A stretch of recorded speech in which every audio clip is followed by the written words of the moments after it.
passe tout de suite l'invité du grand journal. La dette des pays africains a presque doublé en 10 ans. Le ratio d'endettement moyen en Afrique subsaharienne est passé de 30% du PIB en 2013 à un peu moins de 60% en 2022. Alors, comment expliquer ce recours massif à la dette? Quel impact sur les économies africaines également? Je vous propose d'en parler avec notre invité, donc Mohamed Chkoundi, enseignant, chercheur, économiste et spécialiste de la gouvernance en Afrique. Bonjour à vous, professeur. On est ravis de vous recevoir. Bonjour, merci pour l'invitation. Alors, pourquoi ce recours massif des pays africains à la dette internationale? Oui, ce recours massif, il peut d'abord s'expliquer par le double effet, d'abord de l'augmentation du niveau général des prix, un phénomène mondial, ce que l'on appelle l'inflation. Depuis 2022, on a assisté à une évolution fulgurante des prix et donc les pays africains payent à leur tribut à cette inflation importée, on va dire, et après aussi nous avons l'impact des crises successives que les pays africains ont engrangées ces dernières années.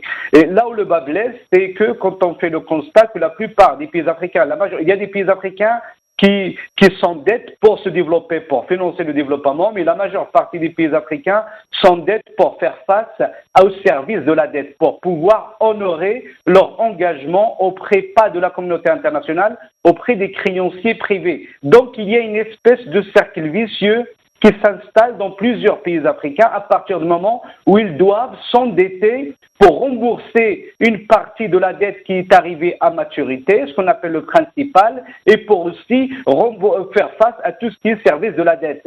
Et donc, en s'endettant pour faire face, oui. On va y aller progressivement, professeur, si vous voulez bien. Avant de parler effectivement de ce cercle vicieux, on va parler de cette dette. Cette dette sert-elle généralement à financer des investissements ou juste des dépenses courantes, d'abord, pour ces pays africains? On aurait bien aimé dire que cette dette sert à financer le développement, parce que l'Afrique a besoin de développement, étant donné les nombrables défis auxquels il est appelé à faire face. Mais plus de 80% des pays africains en ce moment, au moment où nous parlons, s'endettent pour pouvoir, c'est-à-dire faire face au service de la dette, pour pouvoir payer le service de la dette. Il se fait de vous dire au passage que rien que pour cette année, les pays africains doivent débourser plus de 169 milliards de dollars pour faire face au service de la dette et pour aussi rembourser le principal, c'est-à-dire une dette qui est arrivée à maturité. Donc, ces services de la dette qui continuent à peser de plus en plus lourdement sur le budget des pays africains, bien évidemment, les empêchent d'investir dans des secteurs stratégiques à l'instar de la santé et l'éducation. Donc, je crains de vous annoncer que la plupart des pays africains,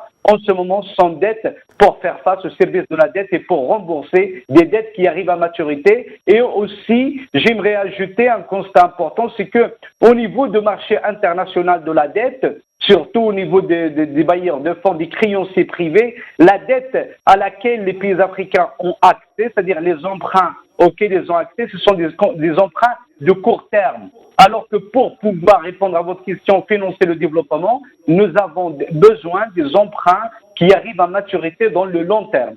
Et là, ce n'est pas le cas en ce moment. D'accord. Alors, dans ce contexte, les chiffres que vous venez de dénoncer sont effarants. Comment expliquer que des pays africains aussi riches en minerais aient recours aux marchés internationaux? J'imagine que ce n'est pas la première fois qu'est posée cette question aux experts économiques en Afrique et en gouvernance africaine, mais quelle est la réponse que l'on peut donner aujourd'hui à cette question?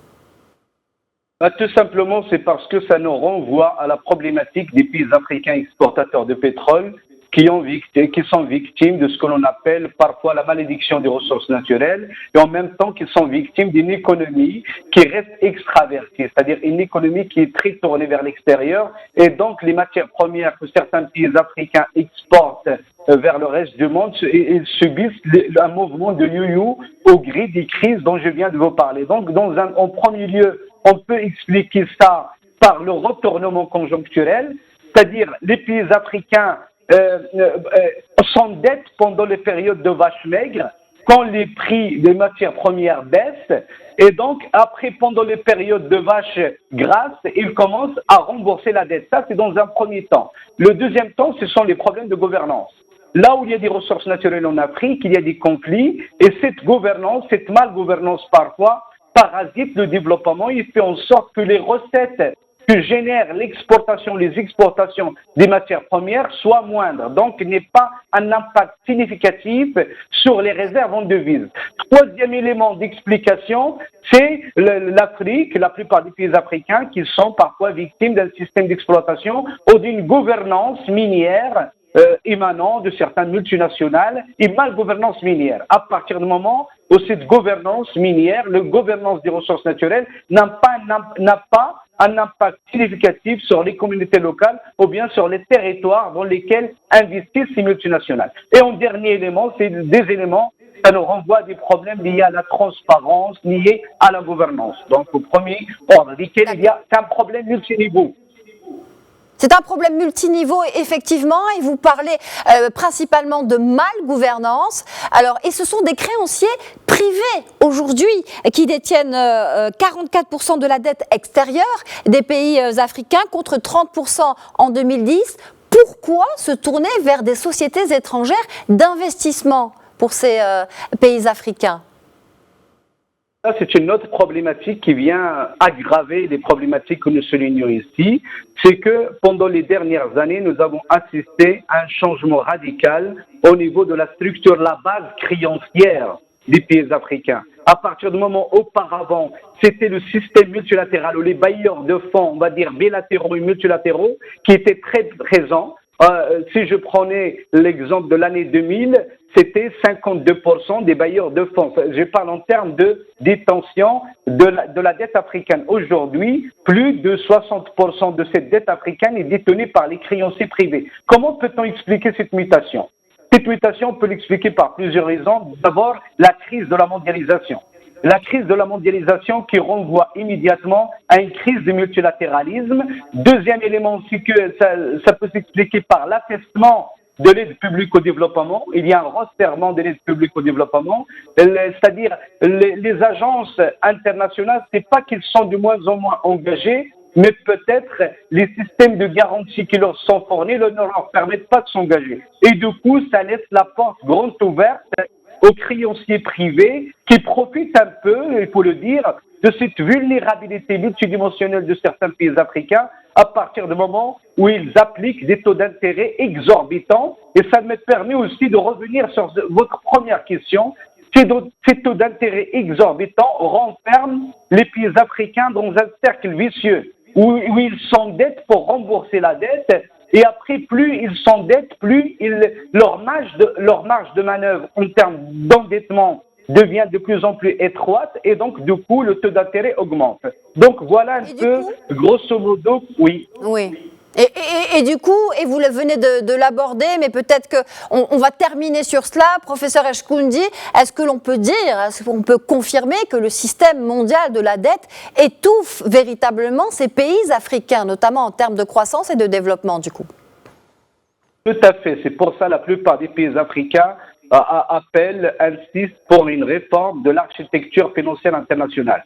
On ne peut pas continuer comme ça, c'est-à-dire on ne peut pas continuer à laisser le secteur privé, peut-être les créanciers privés, avec leur logique un peu de rentabilité immédiate, continuer à dominer la structure de la dette des pays africains. Il est temps de réformer l'architecture financière internationale pour que les pays africains puissent avoir des facilités en termes de renégociation de la dette et en termes de financement. Par exemple, il y a le cadre auparavant, le rééchelonnement de la dette des pays africains, la renégociation de la dette des pays africains se faisait dans le cadre du Club de Paris quand on avait affaire à un système de dette multilatérale, mais avec cette fragmentation de la base créancière de la dette africaine, c'est-à-dire il y a un cadre qui fait défaut, c'est celui de la renégociation de la dette des pays africains. Et donc la preuve en est qu'il y a eu le cadre de G20, il existe le cadre de G20, mais jusqu'à maintenant, on a comme l'impression que le G20 en tant que cadre de négociation et de rééchelonnement de la dette des pays africains n'a pas encore cette culture de management, c'est-à-dire de la dette, et donc ça se traduit par des retards au niveau de traitement des déliances des pays africains. La preuve en est que plusieurs pays africains ont déposé une demande pour renégocier leur dette auprès de G20. Seulement un pays a vu cette demande, c'est-à-dire traitée, c'est la Zambie. Les autres pays, ils sont en attente. Donc il faut réformer l'architecture financière internationale, il faut reformer la gouvernance financière internationale pour permettre aux pays africains d'avoir beaucoup plus accès à des financements à des prix abordables. Parce que le fait que les pays africains... Oui. Merci infiniment, professeur Chkoundi. C'est une thématique sans fin qui est névralgique pour le continent africain. Je vous remercie d'avoir répondu à nos questions. Et dans ce cadre-là, justement, de cette réforme de l'architecture financière de l'Afrique, on rappellera que la Zambie, le Ghana et l'Éthiopie n'ont pas encore remboursé leurs intérêts obligataires après les chocs économiques qui ont sapé justement leur croissance. C'est toute une thématique qui mérite un développement. Merci d'avoir répondu à nos questions. Merci à vous.